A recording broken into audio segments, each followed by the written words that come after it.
নমস্কাৰ মৰমৰ ছাত্ৰ-ছাত্ৰীসকল, আজি তোমালোকৰ বাবে অসমৰ বানপানীৰ বিষয়ে ক'বলৈ আহিছোঁ। যদি ভিডিঅ'টো ভাল পোৱা তোমালোকে লাইক, কমেণ্ট, শ্বেয়াৰ আৰু ছাবস্ক্ৰাইব কৰি নাপাহৰিবা। ব'লক আমি আজি ভিডিঅ'টো আৰম্ভ কৰোঁ। আৰম্ভণি প্ৰথমতে দি আছে।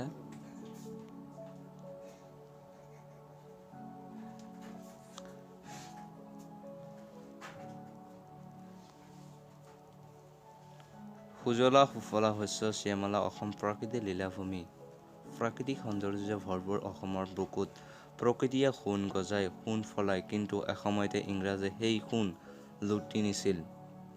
অসমৰ মাজেৰে বৈ যোৱা চিৰদিন অসমৰ কল্যাণকামী হিত সাধনকাৰী ব্ৰহ্মপুত্ৰ নদীয়ে অসমৰ বুকুত প্ৰতি বছৰে বানপানী সৃষ্টি কৰে।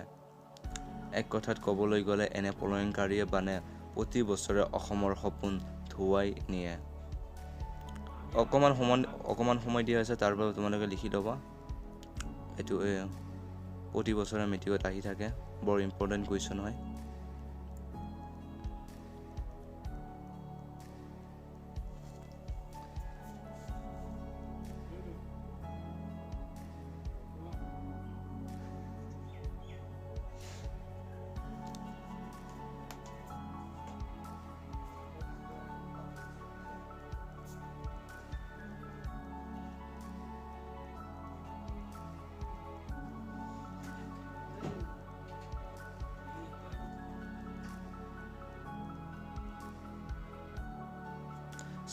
আমাক তাৰপিছত দিয়া আছে পইণ্টকেইটা। বানপানীৰ কাৰণ। বানপানী কি কাৰণে হয় তাৰ বিষয়ে তলত আলোচনা কৰা হৈছে, তোমালোকক মনোযোগ দি চাবা। নদী মাটি অসম ভূমিত কেৱল নদী আৰু নদী। চিৰদিন পানীৰে পৰিপুষ্ট লুইত আৰু ইয়াৰ উপনৈসমূহ বাৰিষা প্ৰচুৰ জলধাৰা ওফন্দাই তুলি প্ৰতি বছৰে বানপানী সৃষ্টি কৰে। একেবাৰে অতীতৰ পৰা আজিকালি ভূমিকম্পৰ দৰে প্ৰাকৃতিক দুৰ্যোগৰ ফলত গতিপথ সলনি, গতিপথ হ্ৰাস, নদীৰ গভীৰতা হ্ৰাস হোৱা দেখা যায়। ইয়াৰ উপৰিও কোনো বছৰত অতিপাত বৰষুণ হোৱাৰ বাবে বৰ্তমান অসমত সঘনে বানপানীৰ সৃষ্টি হোৱা দেখা যায়। তোমালোকে গমেই পোৱা বানপানীৰ ফলত বহুতো মৃত্যুত পৰিব লগা হয়। আৰু যদি ভিডিঅ'টো ভাল লাগে তোমালোকে লাইক, কমেণ্ট, শ্বেয়াৰ আৰু ছাবস্ক্ৰাইব কৰিব নাপাহৰিবা। আৰু কেনেকুৱা ভিডিঅ' লাগে তোমালোকে কমেণ্ট বক্সত জনাবা, মই দিবলৈ যথাযোগ্য চেষ্টা কৰিম।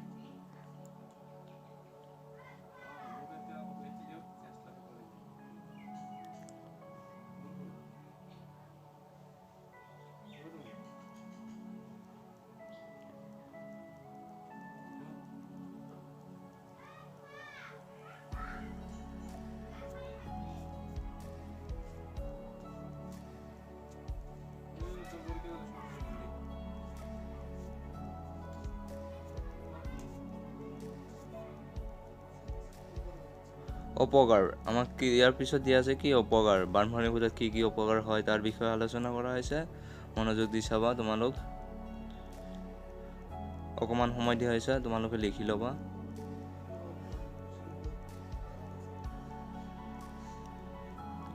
প্ৰকৃতিৰ লীলাভূমি অসমখনক প্ৰতি বছৰে প্ৰায় ধ্বংসৰ মুখলৈ ঠেলি নিছে অসমৰ বলীয়া বানে।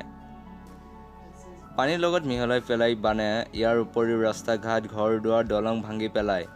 কি কৰে আমাৰ বানপানী হোৱাৰ পিছত ৰাস্তা ঘাট, দলং এইটো ভাঙি যায়, তাকে কৈছে। লগতে জীৱ জন্তুৰো উঠুৱাই লৈ যায়। বেছি পানী হোৱাৰ পিছত জীৱ জন্তু বহুত কষ্ট হয়, তাকে কোৱা হৈছে। বহুত মানুহ মৃত্যুৰ মুখত পৰিব লগা হয়। বানপানী গুচি যোৱাৰ পিছত লেতেৰা অস্বাস্থ্যকৰ পৰিৱেশৰ কাৰণে জ্বৰ, কলেৰা, ডায়েৰিয়া আদি ৰোগত আক্ৰান্ত হৈ মানুহ মৃত্যুৰ মুখত পৰে। আমি সচৰাচৰ দেখা পাওঁ মানুহ কেনেকুৱা অৱস্থা হয়, শোচনীয় হয় যে মানুহ খোৱা লোৱা বহুত বেমাৰ আদিত ভুগি থাকে তেওঁলোকে।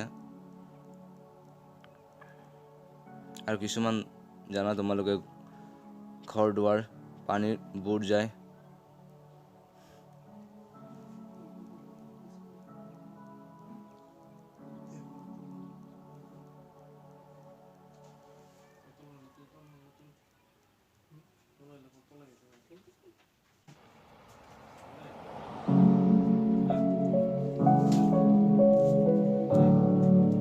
উপকাৰ।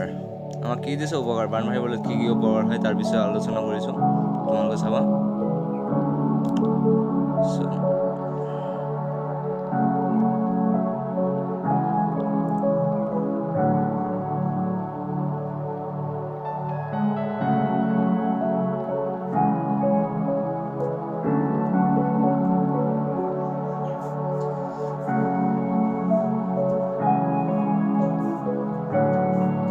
অসমৰ জ্বলন্ত সমস্যাৰ ৰূপে চিহ্নিত অসমৰ বানপানী ৰাজ্যক বিভিন্ন ধৰণৰ উপকাৰ কৰাৰ লগতে কিছু পৰিমাণে অপকাৰো কৰা দেখা যায়। প্ৰতি বছৰে বানে অসমৰ বুকুত পলসুৱা কৰি থৈ যায়। শস্যৰ বাবে অতি উপকাৰী পলসুৱা মাটিত খেতি বাতি ভাল হয়।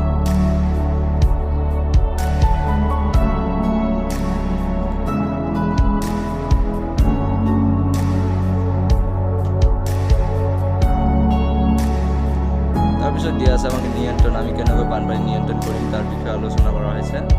চাবা তোমালোকে।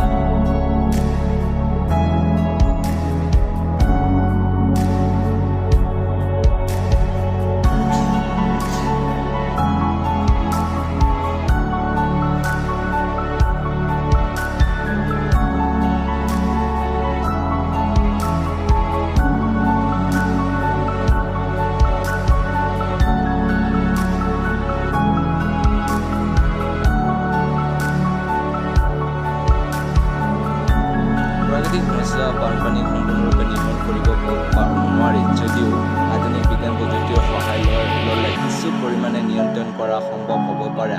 আধুনিক যন্ত্ৰপাতিৰে নদীৰ বুকু খান্দিব পাৰিলে কিছু পৰিমাণে নিয়ন্ত্ৰণ হ'ব বুলি ক'ব পাৰি। নদীবোৰত জাবৰ জোঁথৰ নেপেলাই চাফ চিকুণ কৰি ৰাখিলে বানপানী নোহোৱাত সহায় কৰিব পাৰিম। ইয়াৰ উপৰিও নদীৰ যিবোৰ ঠাইত পাৰ খহি পৰে সেই ঠাইবোৰত ডাঙৰ শিল তাৰৰ মজবুত জালি দি ভেটা নিৰ্মাণ কৰিলে কিছু পৰিমাণে সহায় হ'ব।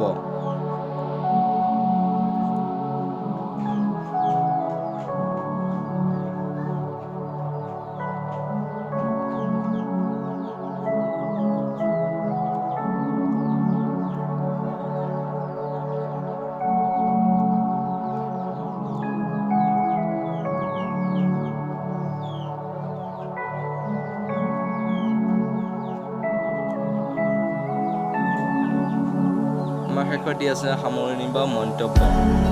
বানপানী কেনেকৈ ৰোধ কৰিব পাৰি তাৰ বিষয়ে আলোচনা কৰাইছে।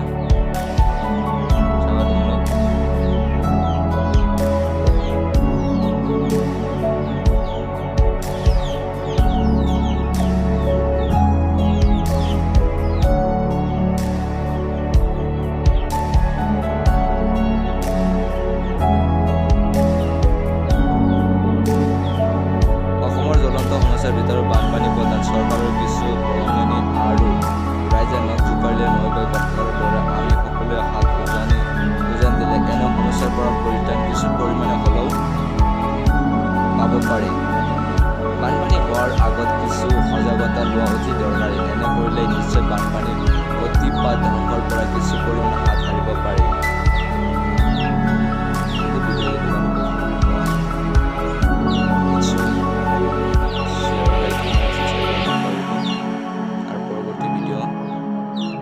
চেষ্টা কৰিম।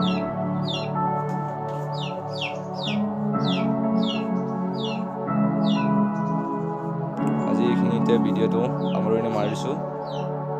পৰৱৰ্তী ভিডিঅ' দিবলৈ